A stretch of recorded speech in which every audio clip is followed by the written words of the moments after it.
Hi friends, you speak channel पर मैं अरुण त्रिपाठी आपका स्वागत करता हूं। आज हम फ्यूचर कंटिन्यूअस टेंस सीखेंगे। इसके पहले हम प्रेजेंट टेंस, पास्ट टेंस और फ्यूचर इंडेफिनिट टेंस सीख चुके हैं। उनके प्रैक्टिस वीडियो में हम उनकी प्रैक्टिस भी कर चुके हैं। आज हम फ्यूचर कंटिन्यूअस टेंस सीखेंगे। इसके बाद अगले वीडियो में हम इसकी प्रैक्टिस करेंगे। तो आइए सीखते हैं future continuous tense. Future continuous tense मुख्य रूप से हमें बताता है कि कोई काम या एक्शन फ्यूचर में एक समय पर चल रहा है या जारी है। फ्यूचर में कोई टाइम है जिस समय की ये बात हो रही है, उस वक्त वो काम चल रहा है। जैसे आप कल यह वीडियो देख रहे होंगे, किसी वक्त की हम बात कर रहे हैं, किसी समय की हम बात कर रहे हैं, उस समय आप यह वीडियो देख रहे होंगे, मतलब उस वक्त ये काम चल रहा होगा। जिस समय की हम बात कर रहे हैं उसके कुछ समय पहले काम शुरू हुआ होगा, लेकिन उस समय तक काम चल रहा होगा। मैं आम खा रहा हूँगा, आप ऐसे समझ सकते हैं, शाम को जिस वक्त आप मेरे घर आओगे उस वक्त मैं आम खा रहा हूँगा। यानी फ्यूचर में जिस समय की बात हो रही है उस वक्त काम चल रहा होगा। यह हमें फ्यूचर कॉन्टिन्यूअस टेंस से पता चलता है। हिंदी में मुख्य क्रिया में यानी मेन वर्ब में रहा होगा, रही होंगी, रहे होंगे, रहा होगा, रही होगी इत्यादि आता है। जैसे मैं क्रिकेट खेल रहा हूँगा। आप देखिए, खेलना यहाँ पर मेन वर्ब है और खेलने के साथ आ रहा है खेल रहा हूँगा, रहा होगा। तो ये फ्यूचर कंटिन्यूअस टेंस है। वह रामायण पढ़ रहा होगा, पढ़ने के साथ आ रहा है पढ़ रहा होगा, रहा होगा। हिंदी में हम फ्यूचर कंटिन्यूअस टेंस को इस तरह से पहचानेंगे। फ्रेंड्स, हम सभी तरह के सेंटेंसेस बनाना सीखेंगे। Affirmative, negative, interrogative, interrogative negative sentences and interrogative sentences with WH words. तो सभी तरह के सेंटेंसेस आज हम फ्यूचर कंटिन्यूअस टेंस में बनाना सीखेंगे। हेल्पिंग वर्ब यहाँ पर शैल बी और विल बी का यूज होगा, लेकिन बोलचाल की भाषा में हम विल का ही यूज करते हैं, इसलिए हम अपने एग्जाम्पल्स में विल बी का ही यूज करेंगे। और मैं आपको सजेस्ट करूंगा कि बोलने में आप भी विल का ही प्रयोग करें, लेकिन आपको ये मालूम जरूर होना चाहिए कि शैल बी और विल बी का यूज होता है, लेकिन यूज हम ज्यादा विल बी का ही करेंगे। आइए हम देखते हैं अफर्मेटिव सेंटेंसेस यानी सकारात्मक वाक्य का स्ट्रक्चर कैसे बनता है। सब्जेक्ट, उसके बाद विल बी या शैल बी आएगा, लेकिन मैंने आपको बताया कि हम विल बी का ही यूज करेंगे, तो आप विल बी ही याद रखें। सब्जेक्ट, फिर हेल्पिंग वर्ब विल बी, उसके बाद मेन वर्ब की फर्स्ट फॉर्म, उसमें आईएनजी लगेगा क्योंकि कॉन्टिन्यूअस टेंस है।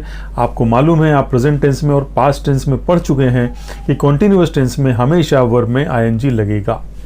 उसके बाद ऑब्जेक्ट या अदर वर्ड्स आएंगे। तो यह अफर्मेटिव सेंटेंस का स्ट्रक्चर है। आइए हम प्रैक्टिस करते हैं। मैं क्रिकेट खेल रहा हूँगा। कौन क्रिकेट खेल रहा होगा? मैं यहाँ पर सब्जेक्ट है आई। हेल्पिंग वर्ब लगेगी विल बी। खेलना यानी प्ले, प्ले में लगेगा ING because it's a continuous tense. तो सेंटेंस क्या बनेगा? I will be playing. मैं खेल रहा होऊंगा। क्या खेल रहा होऊंगा? Cricket. I will be playing cricket. हम क्रिकेट खेल रहे होंगे। We will be playing cricket. तुम क्रिकेट खेल रहे होगे। You will be playing cricket. वह क्रिकेट खेल रहा होगा। He will be playing cricket. अब हम देखते हैं निगेटिव सेंटेंस का स्ट्रक्चर कैसे बनेगा। निगेटिव यानी नकारात्मक वाक्य का स्ट्रक्चर कैसे बनेगा, जिसमें नहीं आता है, जिसमें नॉट आता है। सबसे पहले हम सब्जेक्ट लगाएंगे, उसके बाद हम विल और बी के बीच में नॉट लगा देंगे। सब्जेक्ट, उसके बाद विल और बी के बीच में नॉट लगेगा, उसके बाद मेन वर्ब में आईएनजी लगेगा और ऑब्जेक्ट या अदर वर्ड्स होंगे वो उसके बाद रखेंगे। सेंटेंस देखिए, मैं क्रिकेट नहीं खेल रहा हूँगा। निगेटिव सेंटेंस है, यहाँ पर विल और बी के बीच में नॉट लगाएंगे। सेंटेंस क्या बनेगा? I will not be playing cricket. हम क्रिकेट नहीं खेल रहे होंगे। We will not be playing cricket. तुम क्रिकेट नहीं खेल रहे होगे। You will not be playing cricket. वह क्रिकेट नहीं खेल रहा होगा। He will not be playing cricket. अब देखिए इंटेरोगेटिव सेंटेंस यानी प्रश्नवाचक वाक्य का स्ट्रक्चर कैसे बनता है। जैसे कि आप पिछले टेंसेस में पढ़ चुके हैं, सीख चुके हैं कि प्रश्नवाचक वाक्य में हम हेल्पिंग वर्ब को सब्जेक्ट के आगे लगाते हैं। यहां पर भी वही करेंगे, विल सबसे पहले आएगा, फिर आएगा सब्जेक्ट और उसके बाद आएगा बी। मेन वर्ब में आईएनजी लगेगी because it's a continuous tense, और उसके बाद ऑब्जेक्ट या अदर वर्ड्स आएंगे। क्या मैं क्रिकेट खेल रहा होऊंगा? Will I be playing cricket? क्या हम क्रिकेट खेल रहे होंगे? Will we be playing cricket? क्या तुम क्रिकेट खेल रहे होगे? Will you be playing cricket? क्या वह क्रिकेट खेल रहा होगा? Will he be playing cricket? Interrogative negative sentence, प्रश्नवाचक प्लस नकारात्मक वाक्य, ऐसे सेंटेंसेस जहां पर प्रश्न भी पूछा जा रहा है और जो निगेटिव भी है, जहां पर नॉट भी आ रहा है। आप देखिए प्रश्नवाचक वाक्य है, इसलिए यहां पर हेल्पिंग वर्ब सब्जेक्ट के पहले आएगी, यानी विल पहले आएगा, फिर सब्जेक्ट आएगा और बी के पहले हम नॉट लगाएंगे, नॉट उसके बाद बी और उसके बाद मेन वर्ब, उसमें आईएनजी प्लस ऑब्जेक्ट या अदर वर्ड्स। आइए हम सेंटेंस देखते हैं। क्या मैं क्रिकेट नहीं खेल रहा होऊंगा?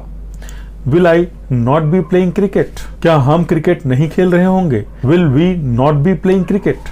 क्या तुम क्रिकेट नहीं खेल रहे होगे? Will you not be playing cricket? क्या वह क्रिकेट नहीं खेल रहा होगा? Will he not be playing cricket? Interrogative sentence with WH words. WH word जैसा कि आपको मालूम है, what, why, when, how many, where और भी इस तरह के जो वर्ड्स होते हैं, ये WH वर्ड्स कहलाते हैं। ये अपने आप में इंटेरोगेटिव वर्ड्स हैं। आइए देखते हैं interrogative sentence with WH words का स्ट्रक्चर कैसे बनेगा। जैसा कि हमने पहले पढ़ा, इंटेरोगेटिव सेंटेंस बनाने के लिए हम हेल्पिंग वर्ब सब्जेक्ट के पहले लगाते हैं, वही यहां भी करेंगे, लेकिन उसके भी पहले WH वर्ड लगेगा। तो सेंटेंस स्ट्रक्चर क्या बनेगा? WH वर्ड, उसके बाद विल, फिर सब्जेक्ट, फिर बी और उसके बाद मेन वर्ब में आईएनजी और प्लस ऑब्जेक्ट या अदर वर्ड्स लगेंगे। तो आइए हम सेंटेंसेस देखते हैं, लेकिन उसके पहले आप देखिए नीचे दो तरह के सेंटेंसेस आप देख रहे हैं। क्या मैं खेल रहा होऊंगा? दूसरा सेंटेंस है मैं क्या खेल रहा होऊंगा। यहां पर थोड़ा कंफ्यूजन होता है कि इन सेंटेंसेस को हम हेल्पिंग वर्ब के साथ बनाएंगे या फिर व्हाट लगा के बनाएंगे। मैं आपको बताता हूं कि आप इसे कैसे पहचानेंगे। पहला सेंटेंस देखिए, क्या मैं खेल रहा होऊंगा। तो इसकी पहली पहचान है सेंटेंस के पहले क्या आ रहा है। दूसरी पहचान यह है कि इस क्वेश्चन का आंसर हम यस या नो में दे सकते हैं। तो ऐसे सेंटेंसेस को हम हेल्पिंग वर्ब के साथ बनाएंगे, जैसा हमने बनाया भी है, विल आई बी प्लेइंग? क्या मैं खेल रहा होऊंगा। दूसरा सेंटेंस देखिए, मैं क्या खेल रहा होऊंगा। इसकी पहली पहचान यह है कि क्या सेंटेंस के बीच में आ रहा है। दूसरी पहचान यह है कि इस प्रश्न का उत्तर हम हाँ या ना में नहीं दे सकते हैं, हमें बताना पड़ेगा कि मैं क्या खेल रहा होऊंगा। मैं क्रिकेट खेल रहा होऊंगा, मैं फुटबॉल खेल रहा होऊंगा, मैं टेनिस खेल रहा होऊंगा, मैं चेस खेल रहा होऊंगा। हमें कुछ ना कुछ बताना पड़ेगा। तो इस तरह के सेंटेंसेस को हम व्हाट के साथ बनाते हैं। तो सेंटेंस क्या बनेगा? What will I be playing? मैं क्या खेल रहा होऊंगा। अब पहला सेंटेंस देखिए, मैं क्या खेल रहा होऊंगा, हम पहले ही से बना चुके हैं। क्या इसके बीच में आ रहा है सेंटेंस के। इस प्रश्न का उत्तर हम हाँ या ना में नहीं दे सकते हैं, हमें बताना पड़ेगा कि मैं क्या खेल रहा होऊंगा। तो इस सेंटेंस को हम व्हाट के साथ बनाएंगे। सेंटेंस क्या बनेगा? What will I be playing? हम क्यों खेल रहे होंगे। Why will we be playing? तुम कहाँ खेल रहे होगे। Where will you be playing? वह कब खेल रहा होगा। When will he be playing? Friends, हमने फ्यूचर कॉन्टिन्यूअस टेंस हमने सीख लिया है। मैं आपको होमवर्क भी दे रहा हूं। इसमें 10 सेंटेंसेस हिंदी में हैं जिनको आपको इंग्लिश में कन्वर्ट करना है, और इसमें 10 सेंटेंसेस इंग्लिश में हैं जिन्हें आपको हिंदी में कन्वर्ट करना है। ये होमवर्क आप ज़रूर करें और इसे कमेंट बॉक्स में लिखें।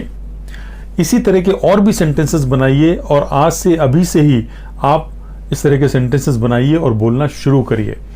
अगर आपको बोलना सीखना है तो आपको बोलना पड़ेगा।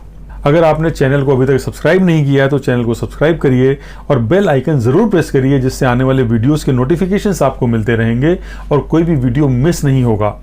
पिछले सारे वीडियोस भी आप देखिए जो प्रेजेंट टेंस और पास्ट टेंस में बनाए हैं हमने, और उसका प्रैक्टिस वीडियो भी ज़रूर देखिए। वीडियो अच्छा लगा तो आप इसे लाइक और शेयर करें, जिससे ये ज़्यादा से ज़्यादा लोगों तक पहुँचे और ज़्यादा से ज़्यादा लोग इसका बेनिफिट ले सकें। Thank you very much.